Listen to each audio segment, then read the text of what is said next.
سڵاو لە دڵێکی گەرمەوە بۆ ئێوەی بەهێز و هۆشیار کە هەمیشە لەگەڵمانن. ئێمەش وەک هەمیشە لە بەرنامەی ئێمە و بینەرانەوە هاتوین بۆ ئەوەی کاتێک پێکەوە دروستکەن کە تەنها تەماشاکردن نەبێت بەڵکو هەستکردن بێت. لەگەڵمان بن.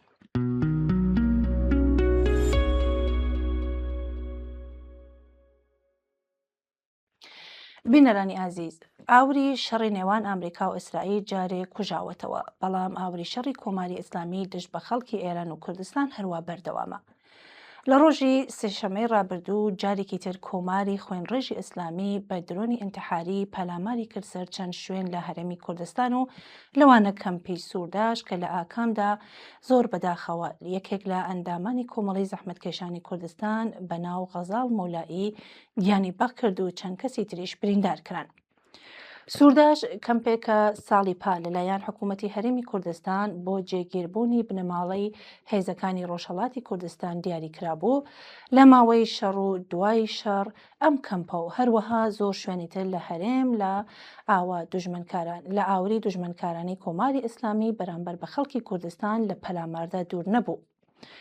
نابێ ناڕوون بێ کە حکوومەتی کۆماری ئیسلامی بۆ وا دەکات ئەم دەسەڵاتە جنایەتکارە ئەگەر لەگەڵ ئەمریکا و ئیسرائیل کە بە شەیتانی گەورە ناوی لێدەبات و 47 ساڵە دروشمی مەرگیانی خستوتە سەر زاری لایەنگەرانی خۆیەوە، ئێستا پاش شکستەکانی دەتوانێت بە ڕێکەوتن بگاتکە لە ڕاستیدا دەکرێت بڵین چۆک دابدا، بەڵام لە بەرامبەر خەڵکی ئێران و بە تایبەتی تر خەڵکی کوردستان شەڕی مان و نەمان ئیدامەدات.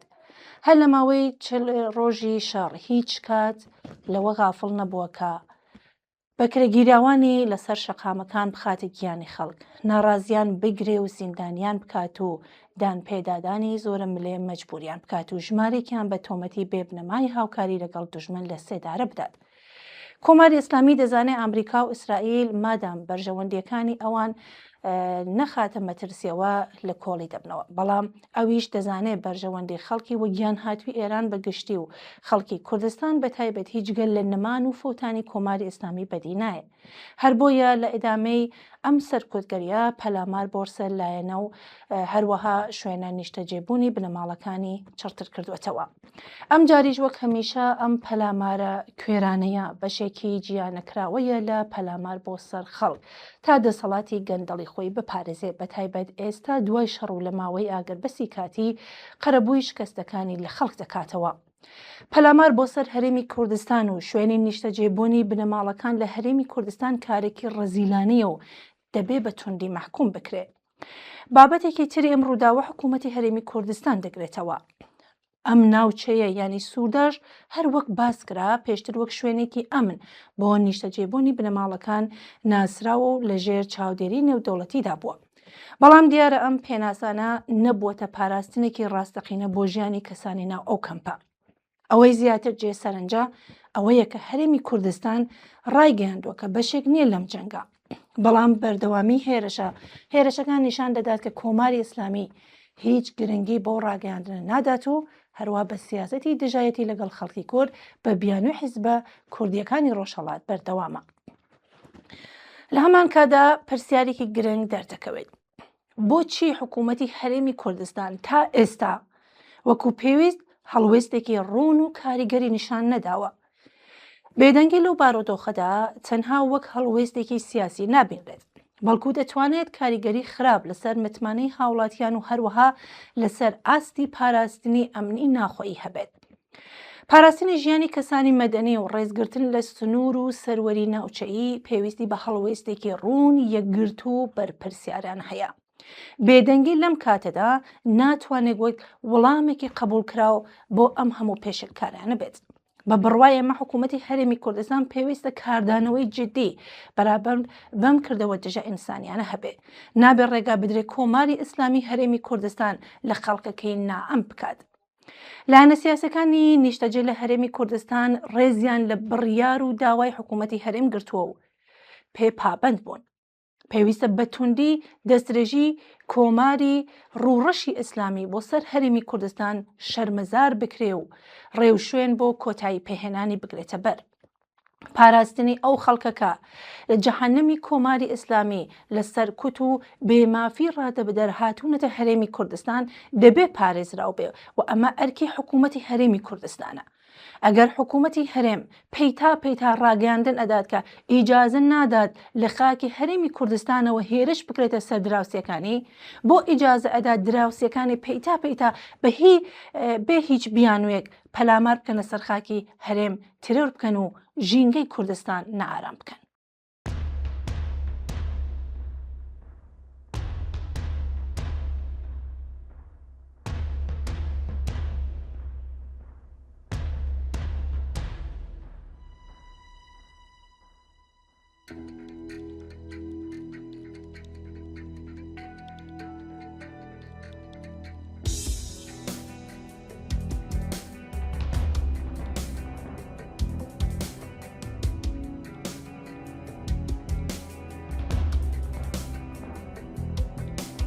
دموکراسی تۆ دەنگ مەکە دنیات بەدەنگ ڕەنگ کردووە لەژێر کارخانەی چەکسازی لەوێ منداڵ خەوتووە.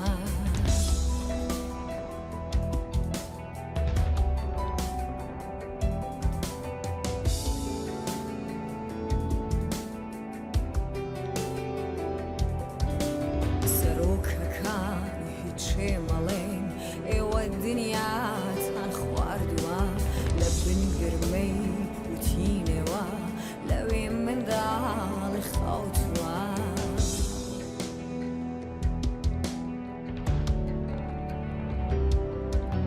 دیندارەکان دەنگی مەکان دینی باشتان فرۆشتووە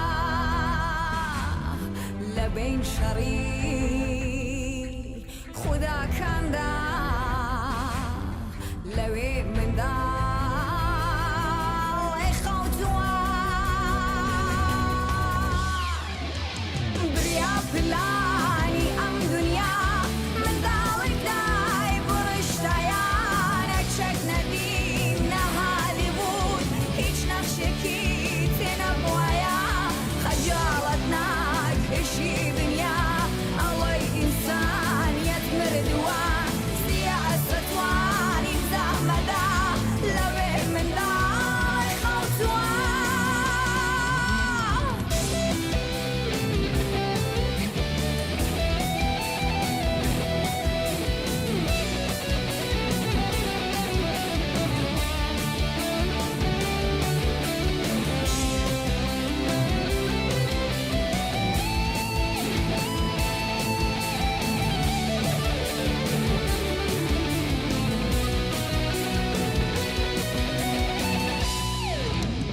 بێتامترین قسەی دنیا باستی دمۆکراسیەکان جەنگی هێز و دەنگی بووم بێ خەونی منداڵی کوشتووە. بێتامترین قسەی دنیا باستی دمۆکراسیەکان جەنگی هێز و دەنگی بووم بێ خەونی منداڵی کوشتووە. دیندارەکان دەنگی مەکان دینی باشتان فرۆشتووە لە بین شەڕی خوداکاندا لەوێ منداڵی خەوتووە. بریا پلانی ئەم دنیا منداڵێک دای بڕشتایانە چەک نەدی نە هالیوود هیچ نەخشێکی تێ نەبوایە خەجاڵەت ناکێشی دنیا ئەڵەی ئینسانیەت مردووە سیاسەتوان ئیمزا مەدا لەوێ منداڵی خەوتووە. بریا پلانی ئەم دنیا منداڵی دای بڕشتایانە چەک نەدیم نە هالیوود هیچ نەخشێکی تێ نەبوایە خەجاڵەت ناکێشی دنیا ئەوەی ئینسانیەت مردووە سیاسەتوان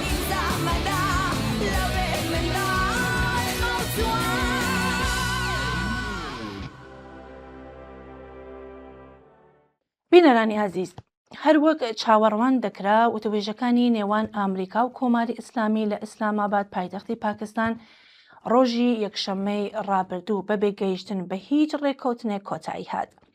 بێئاکامبوونی خۆلی یەکەمی وتوێژەکان پێشبینی کراو بوو، چونکە زۆر جار خۆلی یەکەم تەنها بۆ هەڵسەنگاندنی هەڵوێستی لایەنی بەرامبەرەوە چوونە ناو وردەکاری زیاتر لە خۆلەکانی دواتردا دەست پێ دەکات. هەروەک لە هەواڵەکاندا باسکراوە، خۆلی دووهەمی دانوستانیش بەڕێوە چووە، دەبێ ئەوە لە بەرچاو بگیرێت کە داواکاریەکانی هەردوولا هێشتا زۆر دوورن لە یەک. کۆماری ئیسلامی خوازیاری کەمکردنەوە یان هەڵگرتنی گەمارۆکان و گرنگی ئەمنیەتی و کۆنتڕۆلی هێرشەکانی ئیسرائیل دەکات لە کاتێکدا ئامریکایش جەخت لەسەر سنووردارکردنی تواناناوەکی و سەربازیەکانی ئێران و گۆڕینی ڕەفتاری ناوچەی کۆماری ئیسلام دەکاتەوە. لە بەرامبەر ئاوادۆخێکدا دوو سناریۆی سەرەکی و ئەگەری سناریۆگەلێکی تر دوور لە چاوەڕوانی نین. یەکەم گەیشتن بە ڕێکەوتنێکی سنووردار و کاتی کە دەستپێکردنی خۆلی دووەمی دانوستان ئەم ئەگەرە بەهێزتر دەکات. بەم جۆرە درێژکردنەوەی ماوەی ئاگربەست و کردنەوەی گەروی هورمز واتە نە شەڕێکی بە تەواومانە و نە ئاشتێکی ڕاستەقینە لێ دەکەوێتەوە. دووهەم شکستی تواوەتی دانوستانەکان و گەڕانەوە بۆ شەڕ و پێکدادانی سەربازی کەوا بوو ئەگەر سەرهەڵدانی شەڕێکی تۆن بەتایبەت ئەگەر ڕۆڵی گرنگی ئیسرائیل لە بەرچاو بگرین دوور نییە، بەڵام بە ئەگەرێکی زۆرتر لەگەڵ درێژکردنەوەی ئاگربەست و گەیشتن بە قۆناغێکی نەشەڕ نەئاشتی ڕوبەڕوو دەبین.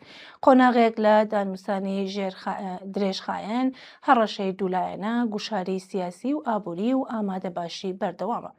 بۆ خەڵکی ئێران ئەمە نەک کۆتایی قەیران بەڵکو چوونە ناو قۆناغێکی نوێ قەیرانەکانە.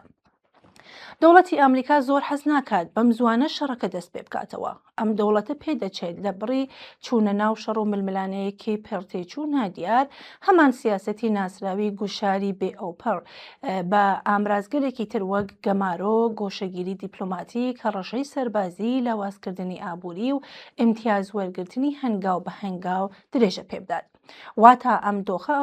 واتای ئەم دۆخە ئەوە یەکە کۆماری ئیسلامی تەنانەت لە نەبوونی شەڕێکی ڕاستەوخۆشدا هەروە لەژێر گوشارێکی توندا دەمێنێتەوە. بەڵام ئەم گوشارانە ڕژیم دەخەنە بەردەم دووڕیانێکی مێژوویی. یەکەم تەسلیم بوون لە بەرامبەریاندا کە لە ئەوە حاڵەتێکدا بە ئەگەرێکی زۆر دەبێتە هۆی گۆڕانکاری لە پێکهاتە و ڕوخسارەکانی ناوبازنەی ڕێبەرایەتی داهاتووی کۆماری ئیسلامی، واتە جۆرێک لە ڕێخستنەوەی ناخۆیی بۆ پاراستنی ئەو سیستەمە بە تێچوویەکی کەمتر پێکدێت. دووهەم بەردەوامبوونی ئەو ڕەوتەی ئێستا واتە تەسلیم نەبوون کە بۆ نمونە دەکرێت بە واتای هەڵبژاردننی مدلی کۆریای باکوور بێت. مانەوە لە گۆشەگیری هەرچی زیاتر، ئەمنیەتیکردنی بە تەواومانە، ئابوووریەکی داخرا و کۆمەلگایەکی کۆنتڕۆڵکرا و هەنگاونان بەرەو بەدەستهێنانی چەکی ئەتۆمی وەک گەرەنتی کۆتایی مانەوەی خۆی ئەمانە بەشێک دەبێن لەم استراتیژیە. بەڵام ڕێگەیەکی لەم شێوەیە لە کۆمەلگایەک وەک ئێراندا یەکەم تەنها بە واتای دواخستنی قەیرانی مانەوەیە، دووەمیش ئەگەر ئەم بژاردەیە هەڵبژێردرێت هەڵگرسانی شەڕێکی تر لەگەڵ ئیسرائیل نەک ئەگەرێکی دوور بەڵکو بابەتێکی جددی و چاوەڕوانکراو دەبێت. شەڕێکە ئەنجامەکەشی بەهۆی ئەو زیانە قورسانەی کە بە توانای سەربازی و بەرگریەکانی ئێران گەیشتووە هەر لەمڕۆوە دیارە. لەو ڕۆوە جارێکی تر تێچووی سەرەکی خەڵک دەیدەن. ئێران بەبێ دەستڕاگەیشتن بە داهاتەنەوتیەکان، بەبێ هەڵگرتنی گەمارۆ فرەڕەهەندەکان و بەبێکردنەوەی دەواازەکانی بەڕووی سەرمایە و تەکنۆلۆژیای دەرەکیدا ناتوانێت پرۆسەی بنیادنانی ژێرخانە وێرانبووەکانی بەرەو پێش ببات. هاوکات گرانی، بێکاری، هەژاری بەربڵاو و گوشاری قورسی بژێویژیان لە زومرەی یەکەمین دەرەنجامەکانی ئەم دۆخە دەبن. ئابووری ئێران پێش شەڕیش لە قەیرانێکی قوڵدا بوو. هەڵاوسان، بێکاری، دابەزینی توانای کڕین، کەمبوونەوەی توندی خزمەتگوزاریە گشتیەکان و کەلینی قۆڵی چینایەتی ژیانی زۆرینەی خەڵکی ئێرانی کرد بووە دۆزەخ. لە کاتێکدا کە بەرپرسانی کۆماری ئیسلامی قسە لە سەرکەوتن دەکەن، ینی هەر ماونەتەوە و جارێ نەڕووخاون، بەڵام واقعیەت ئەوەیە هەر ئەم شەڕەی کە لێ دەرباز بوون بەرەبەرە زەمینە بۆ قەیرانەکانی دواتریان خۆش دەکات. ئەو پەیوەندیانەی دەوڵەت ساڵانێک بوو بە مەبەستی چاکردنەوەیان لەگەڵ دراوسێ عەرەبەکانی کەندا و هەوڵی بۆ دەدا، ئێستا زیانی بەرچاوی بەرکەوتووە و سەر لە نوێ بێمتمانیەکی توندی ناوچەی دروست بۆتەوە. لە ناوخۆشدا ئەو جەماوەرەی کە پێشوەختە لە ژێرباری قێرانی ئابووریدا پشتیان چەمابەوە ئێستا دەبێت تێچووی شار سەر لە نوێ بنیادنانەوە گەمارە و سەرکەشیە ناوچیەکان پێکەوە بدەن. کەوابوو لە ئەگەری نەشەڕ و نەسۆڵ چاوەڕوانی ئەوە دەکرێتکە قەیرانەکانی کۆماری ئیسلامی وەک دەسەڵاتێکی خۆسەپێنەر پەرەپسێنێ. ئەمە خاڵێکی گرنگە کە دەبێ خۆمانی بۆ ئامادە بکەین و لەم بارەوە زیاتر قسەی لێ بکەین.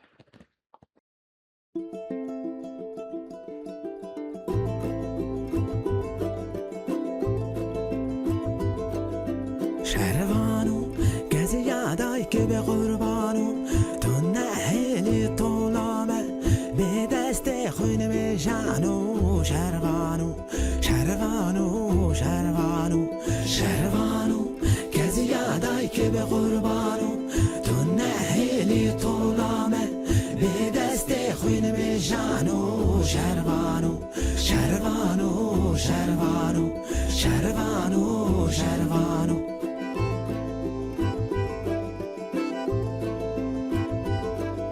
شهروانو چلنگو از گوریده دل که یاری باراده تفنگل سر میلانو شهروانو شهروانو شهروانو شهروانو چلنگو از گوریده دل که یاری باراده تفنگل سر میلانو شهروانو شهروانو شهروانو شهروانو شهروانو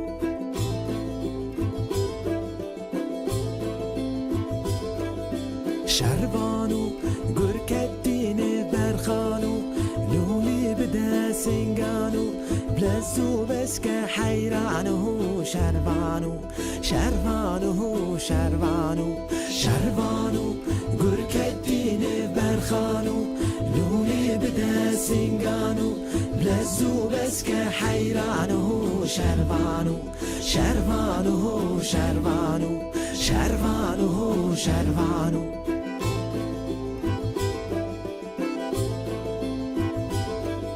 شهروانو دریا دوست دزانو کس کسوران ازمانو یان چکادش من مانو شهروانو شهروانو شهروانو شهروانو دریا دوست دزانو کس کسوران ازمانو یان چکادش من مانو شهروانو شهروانو شهروانو شهروانو شهروانو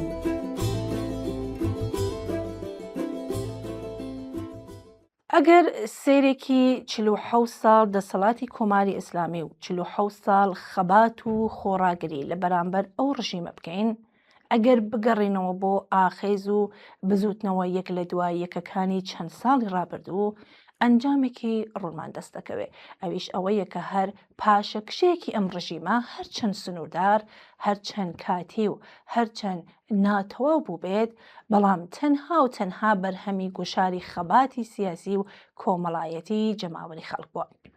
لەم ڕەوانگەیەوە خەڵکی ئێران هەرچەندە هێشتا بە ئامانجی کۆتایی خۆیان نەگەیشتوون، بەڵام هەرگیز ڕەنجی بێهودەیان نەکێشاوە، هیچ کام لەم خەباتانە بێدەستکەوت نەبوون. نمونەی هەرەدرەوشایەمان لە شۆڕشی ژن ژیان ئازادیدا بینی، ڕژیمی کە بۆ ماوەی دەیان ساڵ حجابی زۆرە ملێ و گەشتی ئەرشادی بە بەشێک لە بنەمە ئایدۆلۆژیەکانی دەسەڵاتی خۆی دەزانی لەژێر گوشاری بزوتنەوەی کۆمەڵایەتیدا ناچار بە پاشەکشە بوو. واقعیت ئەوەیە کە تەنانەت لە ناو جەرگەی ئەم دیکتاتۆریەشدا دەکرێت ڕژیم ناچار بە پاشەکشە بکرێت. ئەم خاڵە هەم بۆ تێگەیشتن بە ڕابردوو پێویستە و هەم ڕێخۆشکەرە بۆ داڕشتنی نەخشەی داهاتوو. قۆناغی داهاتوو قۆناغی بەردەوامی گوشارەکان دەبێت بۆ سەر حکوومەت، بەڵام ئەگەر بڕیار بێت ئەم گوشارانە ببنە هۆی باشتربوونی ڕاستەقینەی ژیان و گوزەرانی خەڵک و کرانەوەی سیاسی، مەرجێکی یەکلاکەرەوە هەیە. کە ئەویش بریتە لە ڕێکخراوبوون. ئەزمموی ساڵانی ڕابردوو نیشانی داوە کە ڕێگەی داهاتووی گۆڕانکاری کۆمەڵایەتی و سیاسیەکان لە ئێران لە ئاخێزە کتوپڕەکانی سەرچاوەگرت و لە تووڕەئی پەن خواردوو، بەڵام بێ ڕێکخرا و ڕێبەرایەتیەکی بەردەوامەوە تێپەڕ نابێت. ئەم ڕاپەڕینانە دەتوانن دیوارەکانی ترس و تۆقاندن بشکێنن، بەڵام بەتەنها ناتوانن هاوسەنگی هێز بە شێوەیەکی هەمیشەی بگۆڕن. لەمڕۆوە ئەرکی سەرەکی هێزە چاپ یەکسانی خواز و ئازادی خوازەکان لە قۆناغی داهاتوودا بریتە لە دروستکردن و بەهێزکردنی ڕێکخراوە مەدەنی کۆمەڵایەتەکان، لەوانە ڕێکخراوە سەربەخواکانی کرێکاران، ژنان، خوێندکاران، لاوان، خانەنشینان، پەرستاران، معلمان، بێکاران و هیتر. دەبێت لە جەرگەی نەبەردی ڕۆژانە و بەردەوام لە پێناو نان، کار، ئازادی و یەکسانی ئەم تۆڕە ڕێکخراوانە پێک بهێنرێت. ڕێکخراوبوون مەرجی مانەوە و پێشڕەوی بزوتنەوە کۆمەڵایەتیەکانە. پرسیاری سەرەکی ئەوەیە کە ئایا ئاوارڕۆتێک لە سایەی دیکتاتۆری دەسەڵاتدا بەکردەوە دەردێت؟ بێگومان وەڵامەکە ئەرێ نییە. مەگەر زۆرێک لە پاشەکشەکانی ساڵانی ڕابردووش هەر لەژێر دەسەڵاتی ئەم ڕژیمەدا بەدەست نەهاتوون، مەگەر ژنان، گەنجان و هەژاران سەرەڕای زەخت و سەرکوتی لە ڕادەبەدەر نەیانتوانیوە یەکێک لە گرنگترین کۆڵەکە ئایدۆلۆژیەکانی حکوومەت تووشی ئالەنگاری بکەن و یاسای حجابی زۆرە ملێ فڕە بدەنە ناو زەبڵدانی مێژووەوە، کەواتە ئیمکانی هەیە ئەوەی کە هەست بە کەمبوونی دەکرێت بریتە لە ئاشنابوون لەگەڵ کۆسپ و تەگەرەکانی سەر ڕێگا و تیاربوون بە زانستی بەرەو پێشبردننی پرۆسەیەکی لەو چەشنە. ئەمڕۆ پەتر لە هەر کاتێکی تر دەبێت لەگەڵ دوو وەهم سنووربەندی بکرێت. یەکەم، وەهم و خوشباوەڕی بە ڕزگاربوون لە دەرەوە و دووهەم وەهم و خوشباوەڕی بەوەی کە پەرسی داڕمان لە ناوەوە خۆی لە خۆیدا ڕوو دەدات. گوشاری دەرەکی ئەگەر بتوانێت کۆماری ئیسلامی کەسب بکات، بەڵام نابێتە هۆی ئازادبوونی خەڵک، قەیرانە ناخۆیەکانی ڕژیم خۆی لە خۆیدا ڕێگە بۆ ڕزگاری خۆش دەکەن. مەودای نێوان لاوازبوونی حکوومەتێک و ڕووخانی ئەو حکوومەتە تەنها هێزی ڕێکخراوی جەماوەری دەتوانێت پڕی بکاتەوە. هەر بۆیە ئاگەر بەس ئەگەر بەردەوام بێت دەرفەتە، بەڵام تەنها بۆ ئەوەی کۆمەلگا هەناسێک بدات، خۆی ڕێک بخات و خۆی بۆ نەبەرد و بەرەو ڕووبوونەوەی گەورەتر ئامادە بکات. داهاتوو لە ڕێگەی شەڕ و گەمارۆ ئەوە وێرانکاریەوە دیار ناکرێت، بەڵکو داهاتووی ئومیدبەخشی دوا ڕۆژ تەنها بە ڕێکخراوبوونی سربەخۆی جەماوەر لە ناو جەرگەی خەباتی کۆمەڵایەتی و لە ڕێگەی سەپاندنی مافە بنەڕەتیەکان بەسەر ڕژیمێکدا دەستە بەردەبێت کە تەنیا زمانی کوشار لە خوارەوە تێدەکات.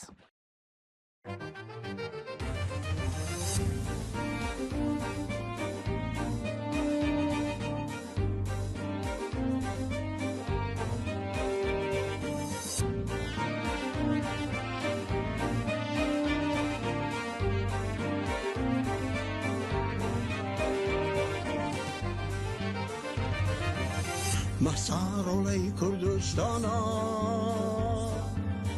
بەسا چێرای گشتێرانە، مسارۆڵەی کوردستانە بەسا چێرای گشتێرانە، ئەوێنەژین هەنەی شۆرش مەحساژینای گزی هەنە، مەحساژینای گزی هەنە.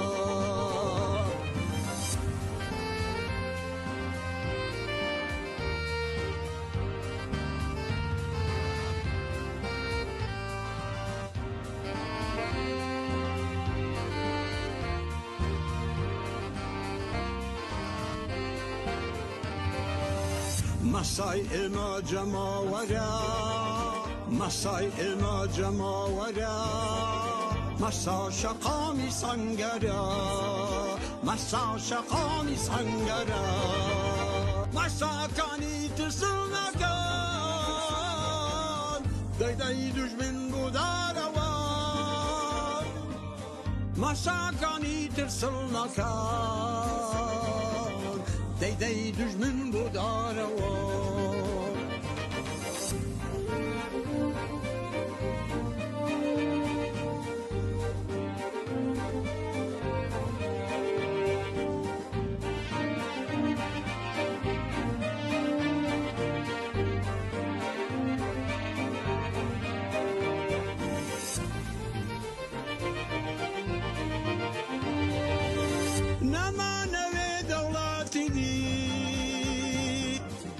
نمانەوێ سێدارۆشی هەر بەرەبەری ژن و پیاو نامانەوێ دوژمێنیژی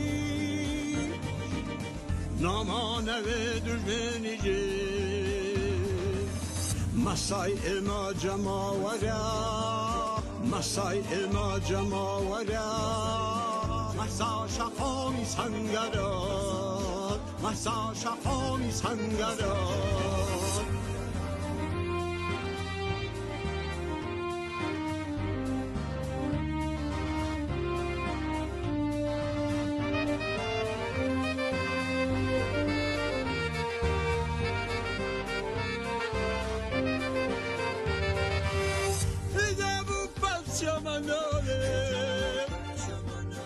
ژینی کۆیلەتی مناوێ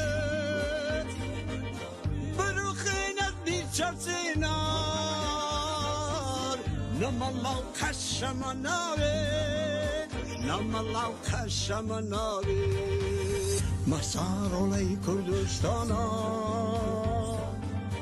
مەسا چێرەی گشتێرەنە مەساڕۆڵەی کوردستانە مەسا چێرەی گشتێرەنە ئەوێنەژین هەنەی شۆرش مەسا ژینەی گزی هەنە مەسا ژینەی گزی هەنە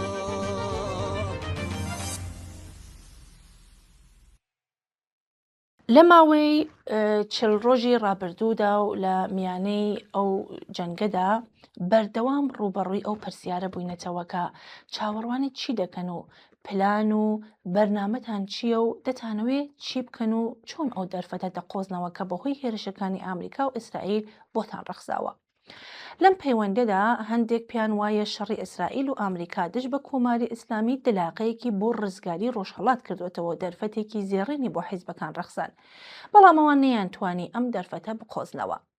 مەبەستی ئەم ڕەخنەگرانە ئەوەیە حیزبەکان هەڵەیان کرد کە بڕیاری جوڵە و ناردنەوەی هێزی پێشمەرگەیان نەدا و دەشڵن ئێستا ئیدی ئەو هەلا بەهۆی زاڵبوونی ڕوتی دیپلۆماسی لە نێوان لایەنەکانی شەڕەکە تا ڕادێکی زۆر لە کیشتووە. دەستەی دووەم هەمان ڕەخنە لە حیزبەکان دەگرن بەو جیاوازە کە پێیان وایە ئەو دەرفەتە هێشتا لە کیست نەچوە و حیزبەکان ئێستایش دەتوانن بڕیاری شەڕی پێشمەرگانە بدەن. ئەوان دەڵێن بە تایبەتی ئیسرائیل لە ماوەی جەنگەکەدا بە خستنی بنکە و دامەزراوە سەربازیەکانی سوپای پاسداران لە شار و گوندەکان و خاڵە سنووریەکانی ڕۆژهەڵاتی کوردستانی پێکاوە و هێزەکانیان لە ڕووی ڕێکخراوەوە شڵەژاوە و شپەرزن و ورەیان دابەزیوە. لەلایەکی دیکەشەوە خەڵکی ڕۆژهەڵات بۆ ڕاپەڕین ئامادەیە و بەکردەوە پێشوازی لە هێزی پێشمەرگە دەکەن. بە پێچەوانەی ئەو دوو دەستەیە ژمارەیەکی زۆریش لەوانە ئێمەش پەیمان وایە لایەنەکان تا ئێستاکەش بە شێوەیەکی ژیرانە و لێزانانە جوڵانەتەوە و بە وریاییەوە لەگەڵ دۆخەکە مامەڵە دەکەن و بێگومان لە گونجاوترین ساتەکاندا بەڕیاری پێویست ئەدەن. بەڵام لە دۆخێکە پێشهات هێندی گرفت هەبوو کە لە بۆچوونەکانی تردا لە بەرچاو ناگیردرێ. با بزانین ئەم نیگەرانیانە کامانن.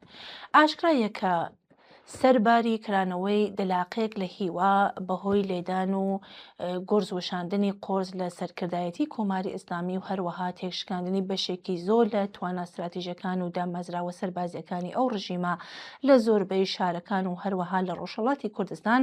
بەڵام ئەمە بەو واتایە نییە کە لەسەر ئەرزی واقع جارێ هاوسەنگێکی هێز لە زیانی کۆماری ئیسلامی هێندەگۆڕدرا بێت کە ئەو هاوسەنگە لە باری نظامیەوە لە قازانجی هێزەکانی ڕۆژهەڵاتیش شکابێتەوە. بە پێچەوانەوە کۆماری ئیسلامی هێشتا خاوەن هێزێکی زەبەلاحی زەمینیە، زیاد لەوەش بە پێ هەندێک هەواڵ تەنانەت بەشێک لە میلیشیا و گروپە چەکدارە تەرۆریستەکانی لە عێراق لە بڕێک لە خاڵە سنووریەکانی نێوان باشوور و ڕۆژهەڵاتی کوردستان جێگیر کردوون. هەروەها بەرپرسانی سیاسی و سەربازی کۆماری ئیسلامی پەیتا دووبارەیان کردوێتەوە کە لە ئەگەری هەر جوڵێکی پێشمەرگە و هێزەکانی ڕۆژهەڵات ئەوە باشووری کوردستان و هەموو دامەزراوەکانی دەکەنە ئاماج. ئەلبەتە ئەمە شێوازێکی لە سیاسەتی چاوترسنکردنە. بۆ تێگەیشتنی باشتر لەم سیاسەتە باش دەبێت وا وێنا بکرێکە وەک چۆن کۆماری ئیسلامی گەروی هورمز دژ بە جوڵەی وڵاتانی ئەوروپی و بەشێک لە وڵاتانی عەرەبی ناوچەکە بەکاردەهێنێت باشووری کوردستانیش وەک بارمتەی گرتووە و بەو شێوەیە فشارێکی زۆری خستووەتە سەر هێزەکانی ڕۆژهەڵات چونکە دەزانێت هەموو ئەو هێزانە گرنگی بە سەقامگیری و ئاسایش و بەگشتی بایەخ بە بەرژەوەندیەکانی باشوور دەدەن و نایانەوێت ئەو پارچەیە بخەنە بەر مەترسیەوە لانی کەم تا ئەو کاتەی لە سەرکەوتن لە ئەگەری هەر جوڵێکدا دڵنیا ببنەوە. گرفتێکی دیکە ئەوەیە کە هەر جوڵێکی پێشمەرگە دەتوانێت ببێتە هۆی فتوایەکی هاوشێوەی فتواکەی خومینی بۆ شەڕدژ بە کوردستان. حزبەکان باشکرا نیگەرانی پاکتا و کۆمەڵکوژی هاوڵاتیانن لە ڕۆژهەڵاتی کوردستان ئەوان نیگەرانن کە نەبوونی ڕاپەڕینێکی جەماوەری لە ئێران و بەتاقکەوتنەوەی کوردستانن هەروە وەک فاکتورێکی هەرێمی و لە بەرچاوگرتنی ڕووداوەکانی باشوور و ڕۆژاوای کوردستان حزبەکان چاویان لە هەندێک ئەکتەری هەرێمی وەک تورکیا و ئازەربایجان و مەترسیەکانی دەستێوەردانی ئەو وڵاتانەیە لە ئەگەری هەر جۆرە جوڵەیەک لەلایەن هێزی پێشمەرگەی کوردستان هەیە.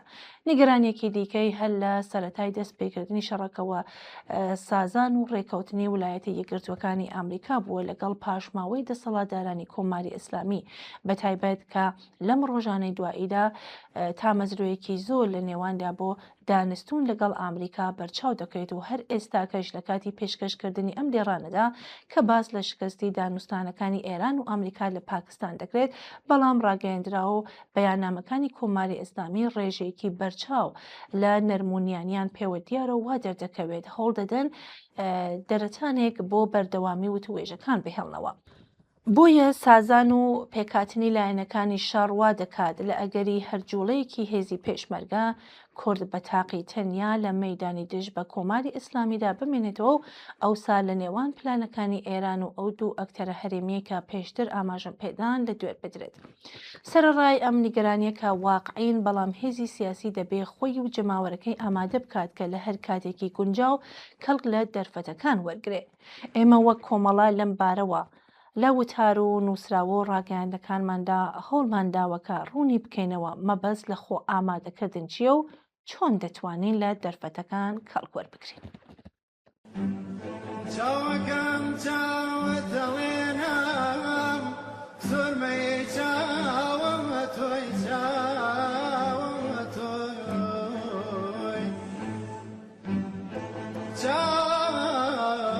چاوەکەم چاوەتەڵێنم زۆرمەی چاوەمە تۆی بولبولی باوغی باشتی وادروي وادروي امان امان امان امان اوف نمين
دەسماڵی هەر دەڕوا و بە جێم دێڵێ هەرێ بە توێ دەسماڵی هەر دەڕوا و بە جێم دێڵێ دڵامی وەرێ داخاڵی بێم ماچی کەمێ نەمێڵێ دڵامی وەرێ داخاڵی بێم ماچی کەمێ نەمێڵێ ئەی وەی بێم ماچی کەمێ نەمێڵێ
شعرابي مرقي بيجيشتم بالله جاوي جواني شعرابي مرقي بيجيشتم أيوة فاتم ما تبك من يشتم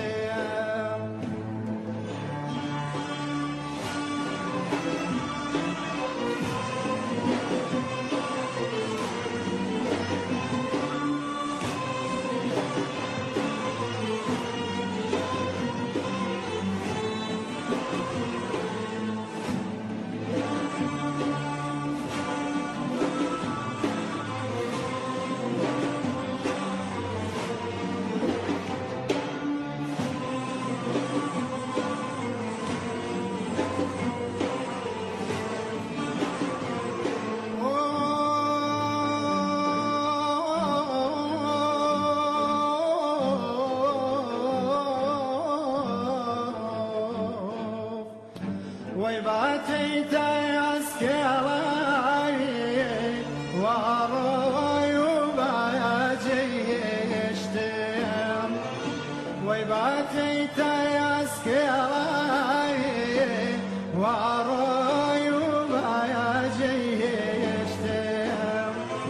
ضلامي دوم يتاي لا غالي جيشتم ضلامي دوم يتاي لا غريبي بايا جيشتم أيوة بما تشبك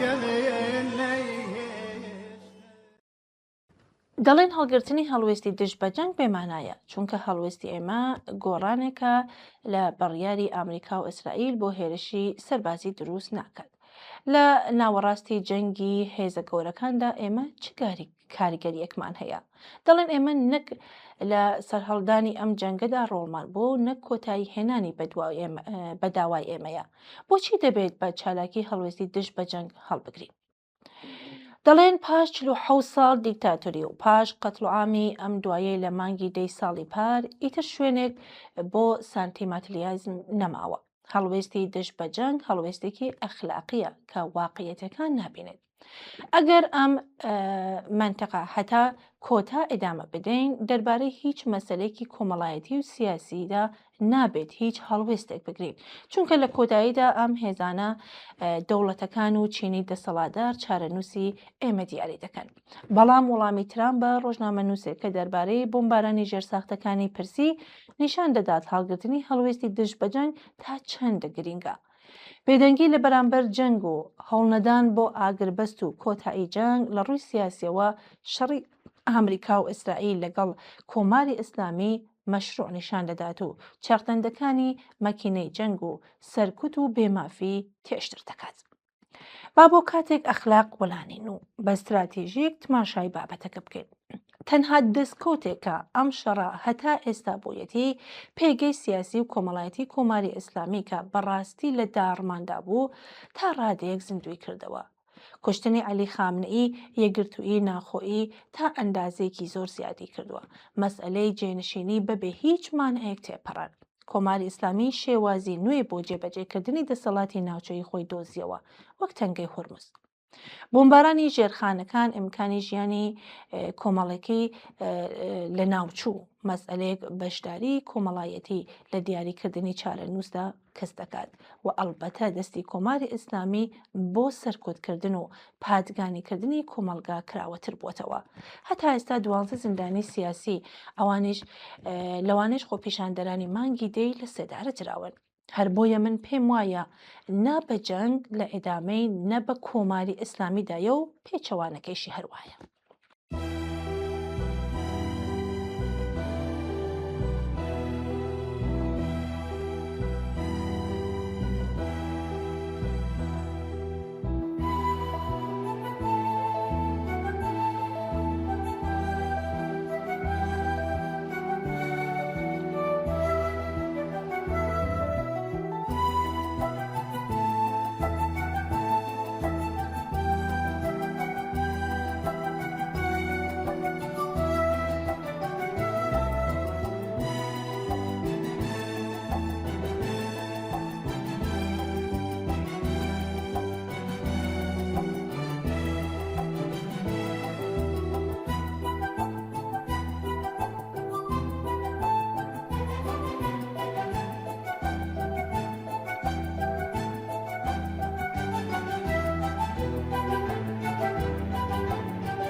کاک بورهان لە یادداشتێکدا نووسیەتی گەڕانەوە بۆ سەردەمی بەردی کە ترامپ باسی کردووە چۆن شتێکە؟ ئایا جگە لە وێرانکردنی ژێرخانەکانی ژیان و ژیان چ دەرەنجامێکی هەیە.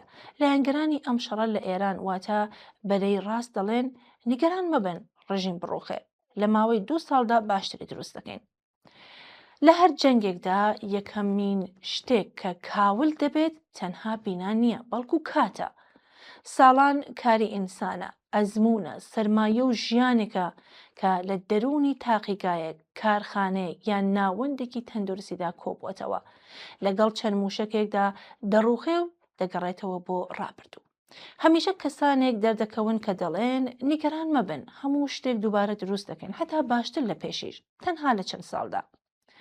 ئەم وشانە لە ڕاستیدا یەکێک لە ترسناکترین درۆکانی فاشیزمە، چونکە ئەوەی ئەمڕۆ ژێر بۆمباران لە تاقیگای زانکۆکان هەتا ناوەندەکانی بەرهەمهێنانی دارو کۆمپلێکسەکانی پترۆشیمی تەنها بینانین کە بتوانێت لەگەڵ بتون و ئاسندا جێنشین بکرێت. ئەمانە تۆڕەکانی زیندوی زانست، هێزی مرۆئی، ئەزمون و باوەڕی کۆمەڵایەتین. تاقیگای کە ساڵانێکی پێچێت تا ئامێرەکانی کۆ بکرێتەوە، لەگەڵ تەنها بە پارە قەرەبوو ناکرێتەوە. توێژەرێک کە کۆچ دەکات یان دەکوژرێت جێگرەوەی خێرایی نییە. پیشەسازیەکە پردێک بەرپا دەکات بە ئاسانی دووبارە سەر پێ ناکرێتەوە. لە هەموو گرنگتر ئەم بەڵێنانە پێشمەرجێکی نهێنیان هەیە، ئەوەی کە کۆمەڵگا لەم ماوەیەدا معلوم نییە تاکەی تااقەت بهێنێت و چاوەڕوان بێت تا سەردەمی ئاوەدانکردنەوە بگات. بەڵام ئەزمموی ڕاستەقینە ئەو وڵاتانەی کە بنەماکانیان لە جەنگدا نابوت بوون شتێکی دیکە دەڵێت. ئاوەدانکردنەوە نەک یەک 2 ساڵەیە، نەک تەنها تەکنیکی، بەڵکو ماوە بەرەو لە ماوەیەدا بەهاکەی خەڵک لەگەڵ بێکاری، هەژاری و نەخۆشی و کۆچکردن ئەداتەوە. بۆیە کاتێک هێزەکانی جەنگخواز بەبێ سەرنج دەڵێن با هەموو شتێک خراپ بکرێت دواتر باشتری دروست بکەین، لە ڕاستیدا لە مووقیفێ قسە دەکەن کە هیچ پەیوەندێکی لەگەڵ ژیانی ڕاستەقینەی خەڵک نییە. ئەم تێڕوانینە بەجێ دیتنی کۆمەلگا وەکو مەوجودێکی زیندوو کۆمەلگا دادەبەزێنێ بۆ پرۆژەیەکی ئاوەدانکردنەوە، شتێکە دەتوانرێت خراپ بکرێت و دواتر لەسەر کاغەز نوسخێکی باشتری بۆ بکێشن. دەبێت ڕوبەڕوو ئەو دەستە فاشیستانە بۆ ترێکە کۆمەلگان نەخشەی تەعمیراتی نییە، داهاتوو لەگەڵ بەڵێن دروست ناکرێت و ئەوەی ئەمڕۆ نابوو دەبێت تەنها دیوار و ئامێر نییە، بەڵکو ئەمکانی دروستکردنی هەمان داهاتوویەکە بەڵێنی دەدرێت.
هاوڕێشەو بۆ لە یادداشتێکدا نووسەتی کۆمیساریای باڵای ڕێکخراوی نەتەوە یەکگرتوەکان لەبارەی پەنابەران ڕایگەیاندووە لە دەستپێکردنی جەنگی ئەمریکا و ئیسرائیل لەگەڵ ئێراندا زیاتر لە 3 ملیۆن کەس لە ئێراندا لە ناوخۆنیا بۆ دەرەوەی وڵات ئاوارە بوون، هەرچەندە کۆماری ئیسلامی بۆ خۆی نکۆڵی لەم ڕاستیە دەکات. ئەم نکۆڵیکردنە کە بە ئامانجی ئاساییکردنی جەنگ و مەرگی مرۆڤ و ئینکارکردنی ئازار و ترسی خەڵک لە شەڕ دەکرێت بۆ خۆی تاوانە. دەزانین کە لەسەر بنەمای پێناسەکردنی مافی مرۆڤ و پێوانەکانی پەسەندکراوی نێودەوڵەتی ئاوارەی یان پەنابەری ناناخۆ بەو کەسانە دەوترێت کە بۆ هۆی جەنگ، شەڕی چەکدارانە، سەرکوتی بەربڵاویان تەنانەت ڕووداوە سروشتیەوە ناچار دەبن ماڵیان شوێنی ژیانی خۆیان بەجێ بهێڵن، بەڵام سنووری نێودەوڵەتی وڵاتەکەیان تێپەڕ نەکردووە. لە پێناویدا ئاوارەی ناخۆیی بوون بە مانای ژیان لە کەمپەکانی ڕێکخراوی نەتەوە یەکگرتووەکان یان نیشتەجێبوون لە چادردان نییە تا دەرکەوێت. لە زۆرێک لە وڵاتاندا بەشێکی گەورەی ئاوارەی ناخۆیی لە ماڵی خزم و ئاشنایان دەژین یان بە موقەتی بۆ شارەکان و ناوچەکانی ئارامتر دەچن. لە پێناویدا ئاوارەی ناخۆیی زیاتر بە مانای مەجبوربوون بە جێهێشتنی ماڵ و شوێنی ژیانە. ئەگەر لەگەڵ ئەم پێناسەیە بەم مانایە تماشای بکەین، ئامارەکە چەند ملیۆن ئاوارە لە ئێراندا بە تایبەتی لەگەڵ لەبەرچاوگرتنی دۆخی تایبەتی کۆچبەران و پەنابەرانی ئەفغانستانی کە لە پشتگیری سنوورداتر بەرخۆدارن هیچ دوور لە واقعیەت نییە. تەخمین هەر کام لەم ئێمە لە نێوان ئاشنایە خزمەکانماندا کەسانێک دەناسین کە لەم ڕۆژانەدا بەهۆی شەڕ نیگەرانی لە بۆمباران و هەستکردنی بە نەبوونی ئاسایش لە دۆخی جەنگدا ماڵ یان شاری خۆیان بەجێهێشتووە. ئەم ئەزمونە بۆ زۆرێک لە ئێمە کە ئێستا لە ئێراندا ناژین ناسراوە. لە سەردەمی جەنگی ئێران و عێراقدا هەزاران خانوادە لە کرماشان و خوزستان و ناوچەکانی دیکەی جەنگ ناچار بوون ماڵ و حاڵیان بەجێ بهێڵن و بچنە شار و گوندەکانی دیکە. زۆرێک لەم خەڵکە لەو ساڵانەدا لە ماڵی خزم و ئاشناکانیاندا دەژیان یا ژوور و ماڵێکیان بەکرێگرت بوو، بەڵام بە زمانی و بە گشتی کۆمەڵایەتیدا بە ئاوارەی جەنگ هەژمار دەکران.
هاوڕێ بابەک لە یادداشتێکدا دەڵێ ئەگەر لە چاوی حکوومەتەوە تماشای ئاگربەست لەم جەنگە بکەین منتقی ئەوەی کە ناوی لێ ئەنن سەرکەوتن بۆمان دەردەکەوێت.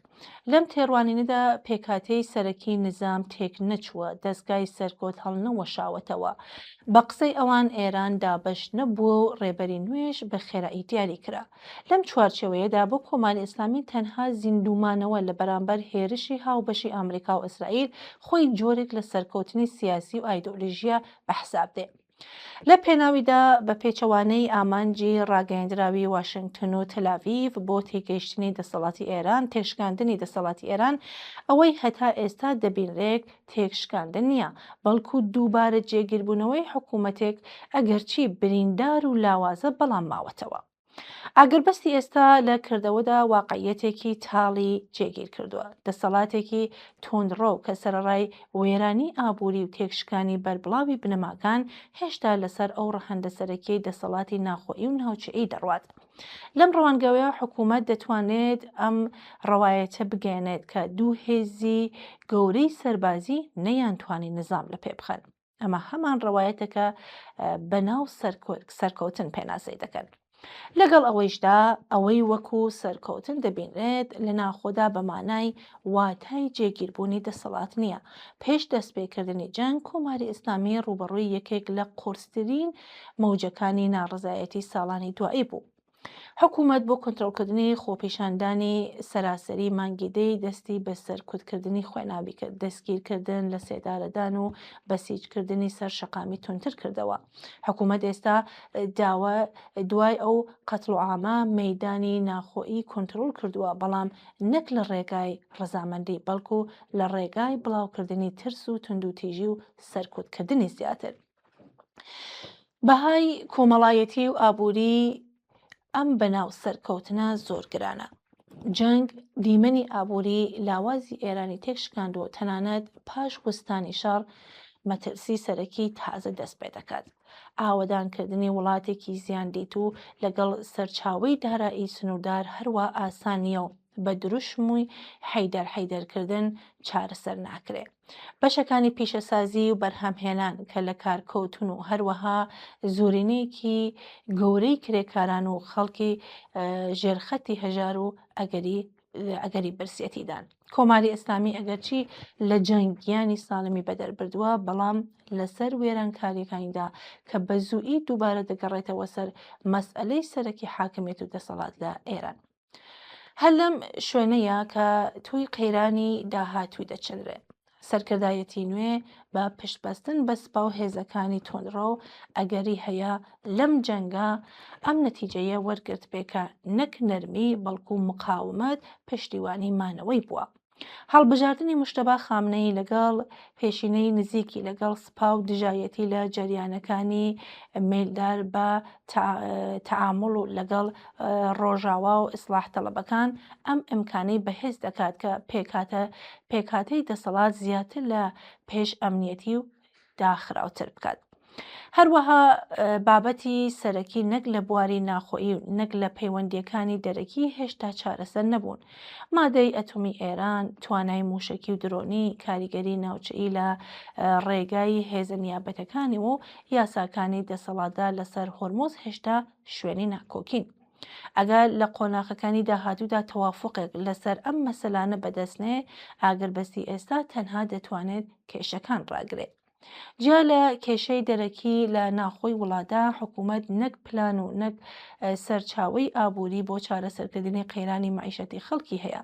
ڕاستە ئێستا لە گەرماگەرمی جەنگ کێشە کۆمەڵایەتەکان پەراویست خراون، بەڵام کاتێک ئاوری شەڕ خاموش بێ کۆماری ئیسلامی چ دەکات بەرامبەر بەو کێشانە؟ ڕێگای دیاری کردووە سەرکۆت، بەڵام ئایا سەرکۆت بۆ درێژماوە دەتوانێت چارەسەر بێ؟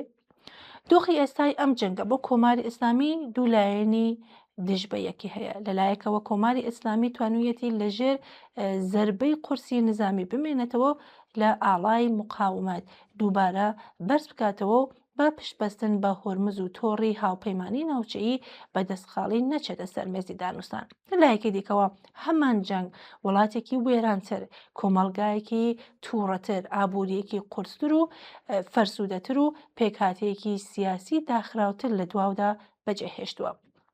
ئەوەی ئەمڕۆ لە تاراندا وەکو سەرکەوتن ڕایدەگەێنێت لە باشترین حاڵەدا مانەوە لە ڕووخاندنە، بەڵام مێژوو نیشانی داوەکە حکوومەتەکان دەتوانن لە جەنگێکی دەرەکیدا لە ڕووخان ڕزگاریان بێ، بەڵام لەگەڵ ئەوەشدا توی قەیرانی داهاتوو لە ناخۆیان پەروەردە بکەن. نیشانەکان زۆر حکایەت لەوە دەکەن کە ئاگربەستی ئێستا نەک کۆتایی قەیران بەڵکو دەستپێکردنی قۆناغێکی نوێیە، هەم لە ناخۆ و هەم لە دەرەوە.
هاوڕێ بەریوان لە نووسراوێکدا دەڵێ شاید ئێستا کاتی ئەوە گەیشت بێت کە هەنگاوێ بگەڕێنە دواوە نەک بۆ کشانەوە بەڵکو بۆ دیتنی ڕوونتری دۆخەکە دەبێت لەم ئەزمونە دەرسوەربگرین بەبێ ئەوەی لە تاڵیەکانیدا بمێنینەوە دەبێت بگەڕێنەوە بۆ سەرچاوەی زوندی و خۆپیشاندانەکان بۆ هەمان ئاسووی کە بزوتنەوەی ژن ژیان ئازادی لە پێش کۆمەڵگایدانا ئەو بزوتنەوەیە تەنها لە تووڕێیەکەدا نەبوو لە بەربڵاوی واتاکەیدا بوو لەوەیدا کە ژیانی لە بەرامبەر مەرگدانا ئازادی لە بەرامبەر دەسەڵات کەرامەت لە بەرابەر سوکایەتی ئێستاش ئەگەر قەرار بێت دووبارە هیوایەکی جدی لە کۆمەڵگادا شکل بگرێت دەبێت لە هەمان جنس بێت ئامانجێکە پەیوەندی لەگەڵ ژیان هەبێت لەگەڵ نان لەگەڵ کار لەگەڵ ئازادی لەگەڵ دادپەروەری کۆمەڵایەتی لەگەڵ یەکسانی لەگەڵ ڕزگاری ژنان لەگەڵ کۆتایی هێنان بەستام لەگەڵ کۆتایی هێنان بە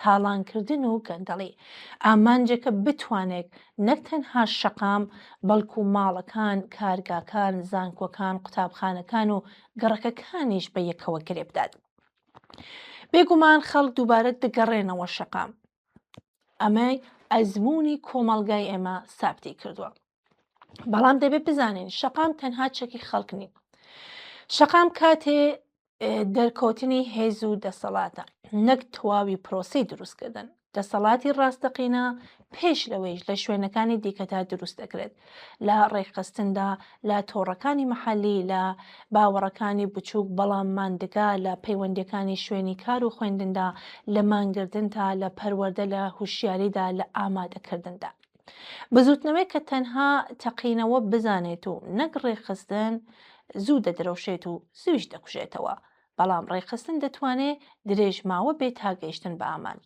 زۆر جارم پرسیارمان بیستووە کە لە بەرامبەر ڕژێمێکی وا خوێن ڕێژدا خەڵکی دەتوانن بکەن ئەم پرسیارە زۆر جار بەو ئامانجەوە دێتە ئاراوەکە لە ناوەڕۆکدا ئەنجامێکی پێشتر دیاریکراوی هەیە ئەنجامەکەیشی ئەوەیە کە دەبێت دەستی یارمەتی بۆ هێزی دەرەکی درێژ بکرێتەوە بەڵام وەڵامی ڕاستەقینە لە ناو خودی کۆمەڵگادایە ئێمە خەڵکێکمان هەیە کە لەگەڵ ئەو هەموو ئەزیەت و ئازارانە هەموو ترس و نیگەرانیەکان هەموو کوشتن و ئەعدامەکان هێشتا هەر چەند ساڵ یەکجار گەڕانەوە سەر شەقام ئەم گەڕانەوە نیشانەی نەتوانین نییە نیشانەی زیندووبوونە کۆمەڵگایەکە خۆپیشاندان دەکات هێشتا نەمردووە کۆمەڵگایەکە ڕێگا بۆ شەقام ئەدۆزێتەوە شکستی نەخواردووە وەک کۆمەڵگایەکە شکستی نەخواردووە درەنگ یازوو ڕێگای سەرکەوتنی خۆی دەدۆزێتەوە.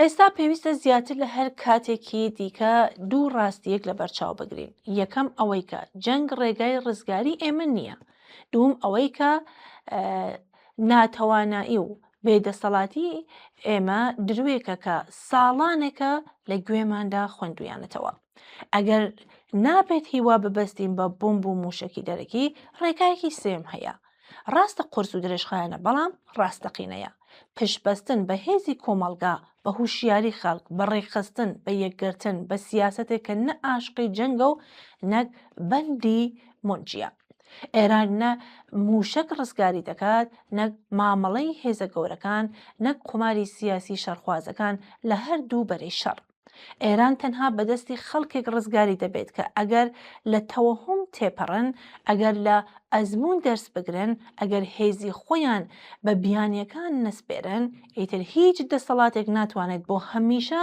بەسەریاندا حکمڕانی بکات ئێستا نەوبەتی ئێمەیە ڕێخستن و هوشیاری چەکمانە دەبێت قۆڵی لێ هەڵمالین و ئەوەی کە جەنگ و دەسەڵاتی ڕاستی تونڕۆ فەزای کۆمەلگای وێران کردووە سەر لە نوێ دروستیکەینەوە.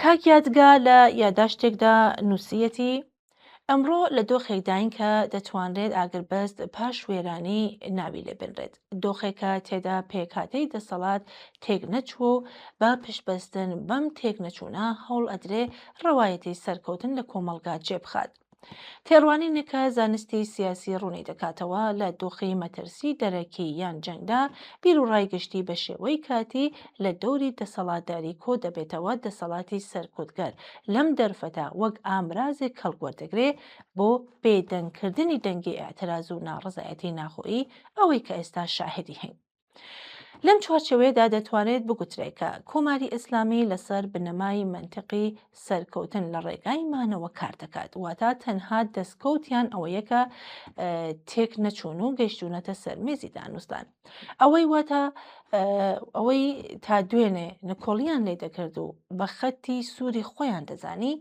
ئێستا ئەمە بەناو سەرکەوتن وەک سەرکەوتنێکی استراتیژی دەناسن تا بەهرە بەرداری سیاسی لێ بکەن بە هەر حاڵ ئەگەر پێکهاتەی دەسەڵات بمێنێتەوە و جەنگ بە شێوەیەکی کۆتایی پێبێت سەرکوتکردنی ناخۆی زیاد دەبێت ئەم نیگەرانی هاوبەشی زۆرێک لەو خەڵکەیەکە باوەڕیان بە دەسەڵاتی کۆماری ئیسلامی نییە ئێستا دوای شەڕ ڕوبەڕووی بەردەوامبوونی هەمان دۆخبوونەتەوە کە پێشتر چەند جار دژی ڕاپەڕێت بەڵام ئەوەی زیاتر لە هەموو نیگەرانکەرە دۆخی ناخۆیی ئێران پاش ئەم شەڕەیە ئەزمموی مێژوئی نیشانی داوەکە حکوومەتەکان پاش تێپەڕینی قەیرانەکانی دەرەکی بۆ جوبرانکردن یا جێگیرکردنی دەسەڵاتی خۆیان لە ناوخۆ هەنگاوی قۆرستر دەنن لەلایەکی دیکەوە ترسیان لەوەیە کە هەر کردەوەیەکی ئابووری داواکاریەکانی سیاسی نوێ بەدواوە بێت لە پێناویدا لە ڕێگای پشتدەستی و دروستکردنی فەزای ئەمنیەتەوە هەوڵدەدەن هەر جۆرە ناڕزایەتیەک پێشەڵکردنی سەرکۆت بکەن. بەڵام لە هەمان کادا مێژوو ئەویشمان پێ دەڵێکە مەسئلەی نان و کار و ئازادی بۆ ماوەیەکی دوور و درێژ خەفە ناکرێ و خۆی نیشانەدات. هەتا ئەگەر بە کاتیش بوو بێ کێشەکانیش کەم ببنەوە، تێکشکانی بنەماکان لە ناوەندەکانی وزە هەتا پردەکان فشاری زیاتری لەسەر ژیانی ڕۆژانەی خەڵکدا دەنێت. لەم دۆخەدا کە وەڵامی ئابووری کارامە بەدی ناکرێ، ئەگەری هەیە چارەسەری ئەمنیەتی شوێنی چارەسەری گەشەپێدانی بگرێتەوە کە کۆماری ئیسلامی دەستی باڵای تێدا هەیە. کەوابوو هەر لە ئێستاوە دەبێ بیل لەوە بکەینەوەکە لە هەمان کاتدا کە لە دژی شەڕین، بەڵام هێز و توانای خۆمان بۆ بربەرەکانێکردن لەگەڵ کۆماری ئیسلامی پتۆتر بکەین.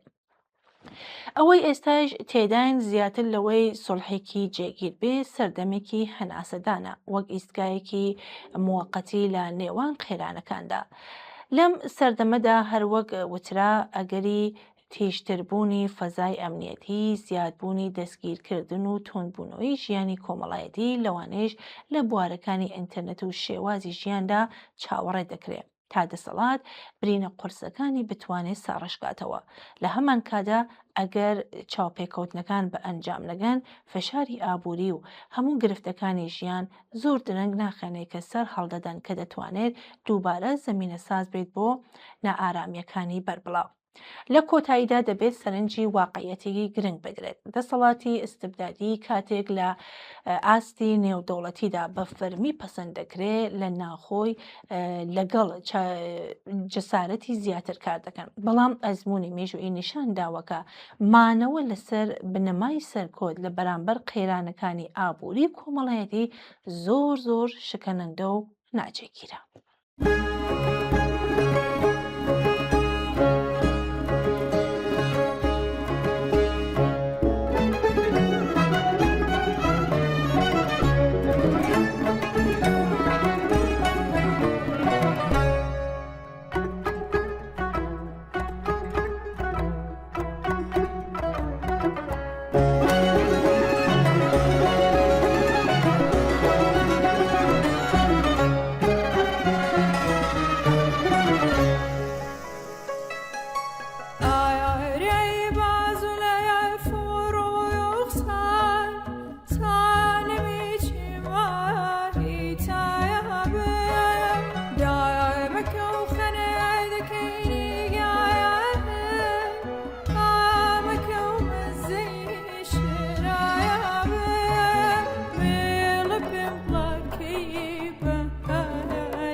دلم پروری یخ لکفر بجلبه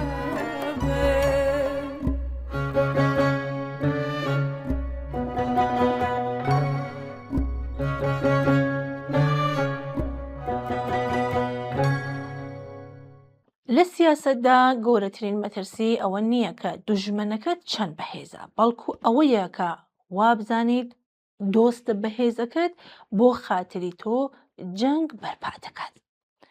ئەو وەرچەرخانەی کتوپڕەی لە پەیوەندیەکانی واشنگتن و تاراندا ڕوویدا تەنها ڕێکەوتنێکی دیپلۆماسی نەبوو، بەڵکو مەرگی ئەو خەونانە بوو کە ساڵانێک لە ژوورە تاریکەکاندا بۆ دوای ڕووخانی کۆماری ئیسلامی لە ڕێگەی هێرشی نظامیەوە داڕژابوون.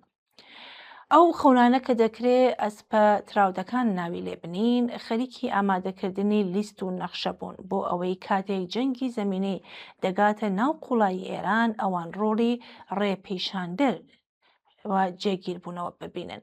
بەڵام ئیسلاماباد تاران و واشنگتنی کوکردەوە، گەرچی ئەو دوو وڵاتە ڕێک نەکەوتن و ئەگەری دەستپێکردنەوەی جەنگ بەهێزە، بەڵام ئەم ڕێکەوتنە تەنها ئەگەری جەنگی دوور نەخستەوە، بەڵکو ئەو لایەنانەی خستە دۆخێکی شەرمەزارکەرەوە کە هەموو هێلکەکانی خۆیان خستووە ناو سەبەدی پێکدادانی سەربازی.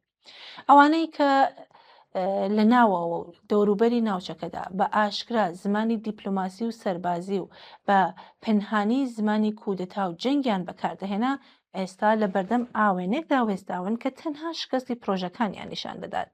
ئەم ڕێکەوتنەی ئەمریکا و ئێران ئەگەر سەر بگرێت دەیسەلمێنێت کە زلهێزەکان ئامادە نین بەرژەوەندی خۆیان بکەنە قوربانی خەونی ئەو گروپ و لایەنانەی کە دەیانویست لەسەر سەر و خوێن و کورسی دەسەڵات بە خۆیان بچنەوە یان پێگەکانیان بپارێزن.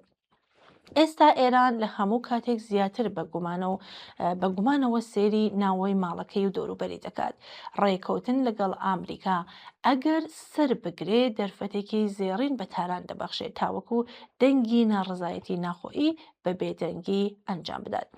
واشنگتن جارێکی تر نیشانی دا کە بۆ بەرژەوەندی گەورەتر ئامادەیە پشت لە هەموو ئەسپەتراودەکان بکات. ڕێکەوتنی ئەمریکا و ئێران پێش ئەوەی ڕێکەوتنی ئاشتین یا ئوقرەی بێت ڕێکەوتنی سوتاندنی کارتەکان بوو. ئەو ئەسپەتراودانەیە دەیانویست بە هێرشی سەربازی بە نان و نەوایەک بگەین، ئێستا تەنها یەک بژاردەیان لە بەردەمە، یان دەبێت لە ناو بێدەنگ بن یان چاوەڕێ باجی ئەو سیاسەتە بن کە ڕەچاویان کرد کە تێدا نەک هەر دەستکەوتیان نەچنیەوە بەڵکو شکۆی سیاسی خۆیشیان تێدا دۆڕاندووە.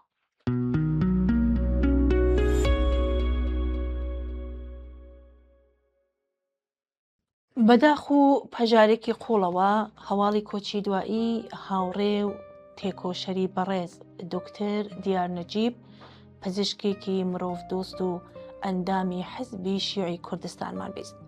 دکتەر دیار نەجیب لەو تێکۆشەرانە بوو کە ژیانی خۆی بە تەواوی تەرخان کردبوو بۆ خزمەت بۆ خەڵکو و پاراستنی بەرژەوەندی چینی کرێکار و زەحمەتکێشان.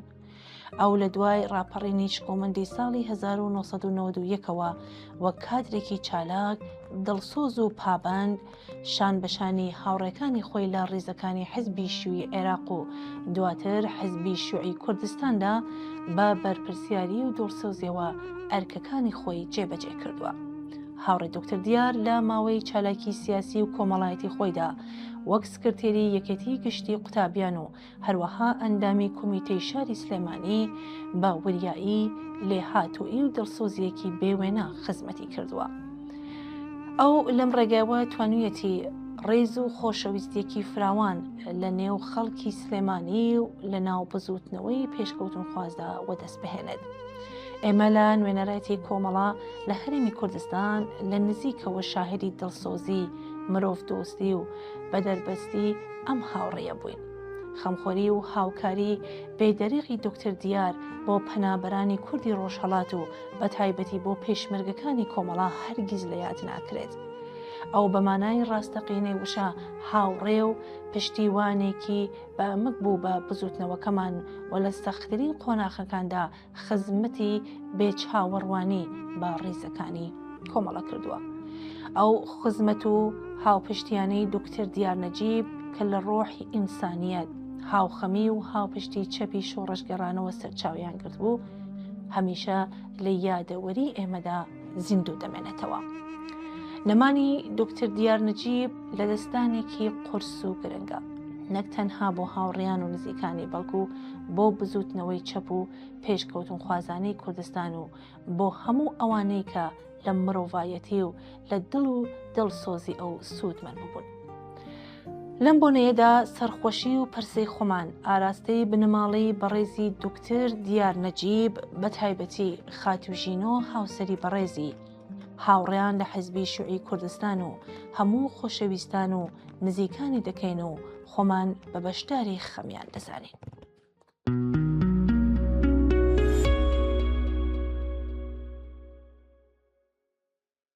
کات زوو تێدەپەڕێک کاتێک لەگەڵ ئێوەین، بەڵام ئەم پەیوەندی هەر دەمێنێت. تا دیدارێکی تر خۆتان لە ژیاندا ون مەکەن، ئێمەش هەر لێرەین و چاوەڕێ نامە و بابەتەکانی ئێوەی خۆشەویستین. تا دیدارێکی تر ماڵاوە.